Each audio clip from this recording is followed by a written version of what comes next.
Bonjour à tous, bienvenue sur Mathessa, ma chaîne de maths pour dédramatiser. Au programme aujourd'hui la première leçon sur la fonction exponentielle pour les élèves de première spécialité. Propriété d'une fonction f définie sur R telle que f de 0 égale 1 et f' égale f. L'existence d'une telle fonction n'est pas au programme de première spécialité, on va donc supposer qu'il existe une fonction qui vérifie ces conditions et on va démontrer d'autres propriétés. On a donc pour tout x qui appartient à R, f' de x égale f de x, en d'autres termes f est sa propre dérivée, et f de 0 égale 1. On va déjà s'intéresser aux valeurs de f, pour cela on va prendre une fonction k de x qui vaut f de x fois f de moins x, et on va dériver cette fonction pour regarder un petit peu ce que ça donne. Pour dériver cette fonction k, il faut vous rappeler quand même qu'il s'agit d'un produit. Vous irez voir la leçon sur dériver un produit si vous ne vous sentez pas à l'aise sur cette notion-là. On a donc ici la dérivée de f fois f de moins x, plus je garde f et je vais dériver f de moins x. Alors attention parce qu'il s'agit ici de la dérivée d'une composée. En classe de première, on sait composer avec une fonction affine. Il y a également une vidéo sur dériver une fonction composée que vous irez voir. Et la dérivée de f de moins x est donc moins 1 fois f' de moins x. Je dis qu'on dérive l'intérieur. On a donc ici, puisque f vérifie les conditions qui sont là, f de x fois f de moins x, moins, puisque le petit moins je le mets devant, f de x fois f de moins x, puisque f' de moins x est également égal à f de moins x. On a au final que la dérivée de k est nulle, et puisque la dérivée de k est nulle, quel que soit x qui appartient à R, il existe un c tel que k de x égale petit c. On peut alors évaluer la valeur de ce petit c, puisqu'on connaît l'image de 0. On sait que f de 0, ça fait 1. F de moins 0, c'est finalement pareil que f de 0, ça fait également 1. On a donc finalement k de 0 qui vaut 1. Ça veut donc dire que pour tout x qui appartient à R, f de x fois f de moins x égale 1. Ça veut surtout dire que f ne s'annule jamais sur R.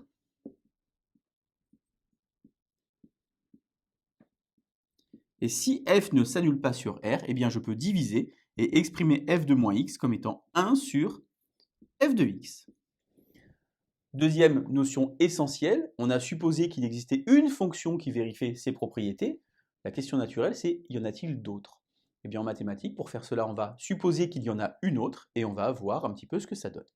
Donc s'il y a une autre fonction, eh bien je l'appelle g simplement, et je vais étudier une autre fonction que j'ai appelée ici h de x. Alors vous voyez, j'avais k de x tout à l'heure qui était le produit. Ici j'ai h de x, c'est f de x sur g de x. Je vous rappelle que ça a du sens d'écrire ça, car je viens de prouver à l'instant que les fonctions qui vérifiaient ces choses-là ne s'annulaient jamais. Ça veut donc dire que pour tout x, g de x est différent de 0. Je vais donc ici dériver un quotient.